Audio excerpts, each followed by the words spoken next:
കാണാൻ പോയ സമയത്ത് അവന് വരുന്നത് കരഞ്ഞോണ്ടാണ്. ഉമ്മ മുടി മുറിച്ചു ഉമ്മാന്നും പറഞ്ഞിട്ടാണ് കരഞ്ഞോണ്ട് വരുന്നത്.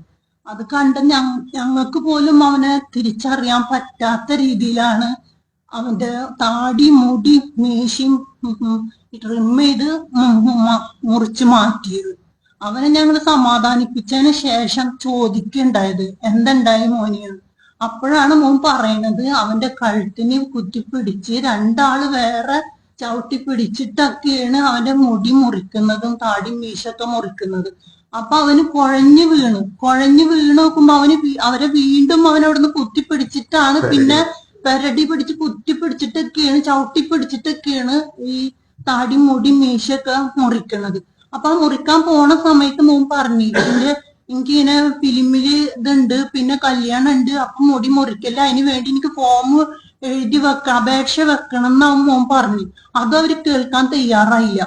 അത് കഴിഞ്ഞിട്ട് അവൻ പറഞ്ഞു എനിക്ക് എന്റെ ഉപ്പാനൊന്ന് വിളിച്ച് വിവരം പറയണം, ഉമ്മാനെ ഇനി കാണിക്കൂല, എന്നെ ഇനി പുറത്തേക്ക് വിടുന്നുണ്ടെന്നുണ്ടെങ്കിൽ ഭ്രാന്തനാക്കിയിട്ട് ഞങ്ങള് ഇവിടുന്ന് ഇറക്കി വിടുള്ളൂ എന്നുള്ളത്.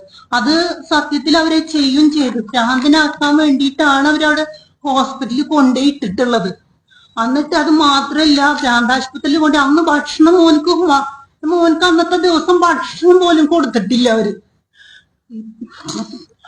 അത് നിക്സൺ എന്ന് പറഞ്ഞിട്ടുള്ള ഒരു ഉദ്യോഗം ഞാൻ ചോദിച്ചു ആരാണ് മോനത് ചെയ്തത്.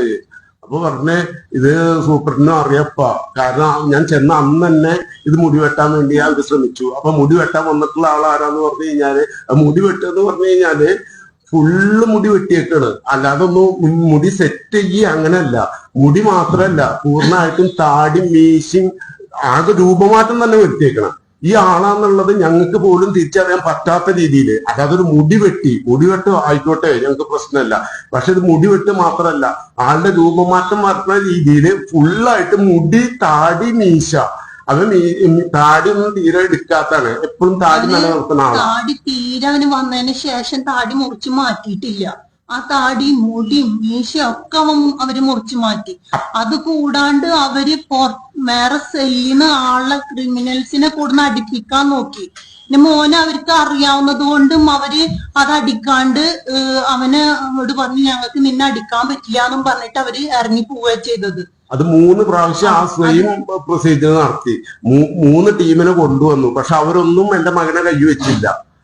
അവര് പറഞ്ഞു ഞങ്ങൾക്ക് അറിയേണ്ടതാണ്, നിന്നെ കാണാറുള്ളതാണ് ചാനലില്, ഞങ്ങൾക്ക് നിന്നെ അടിക്കാൻ പറ്റില്ല എന്ന് പറഞ്ഞിട്ട് അവർ 3 പേരും തിരിച്ചു പോയി.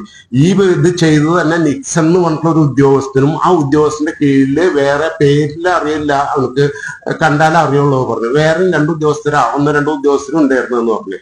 അതുപോലെ തന്നെ ഇവന് വളരെയധികം മോശമായിട്ടുള്ള പദങ്ങളും വാക്കുകളാണ്. അത് മറ്റേ താടി പഠിക്കുന്ന പറഞ്ഞു എന്റെ താടി പഠിക്കരുത് പറഞ്ഞു. അത് പറഞ്ഞു നോക്കുമ്പോഴാണ് കൂടുതൽ അതുമ്മ ഇത് ചെയ്തത്.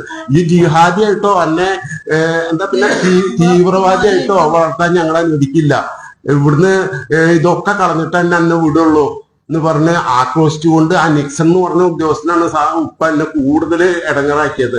ഇനി ഇവിടെ ഇട്ട ഒരു പറഞ്ഞ പോലെ തന്നെ പ്രാന്തനാക്കിയിട്ടാണ് ഇവിടുന്ന് പറഞ്ഞേക്കുള്ളൂ എന്നുള്ളത് വളരെ വിഷമത്തോട് കൂടിയിട്ടാണ് അവന്റെ ഭാഗത്ത് പറഞ്ഞത്. ഫസ്റ്റത്തെ ദിവസം ചെന്ന് തന്നെ അവര് മുടി മുറിക്കാൻ ആളെ കൊടുന്നു. അപ്പൊ അവര് മുറിക്കല്ലേന്ന് പറഞ്ഞിട്ട് കരയണത് കണ്ടു വെക്കുമ്പോ ഈ മുറിക്കാൻ വന്ന ആള് പറഞ്ഞു നമുക്ക് സൂപ്രണ്ടിനോട് ചോദിച്ചിട്ട് പോരെ മുറിച്ചാൽ മതി. എന്നിട്ട് പിറ്റേ ദിവസം സൂപ്രണ്ടിന്റെ സമ്മതത്തോട് കൂടിയിട്ടാണ് അവര് ഇതെല്ലാം ചെയ്ത് ഈ നിക്സൺ എന്ന് പറഞ്ഞ ആളും വേറെ ആളും കൂടിയിട്ടാണ് അവനെ ഈ ആക്രമിച്ചിട്ടുള്ളത്.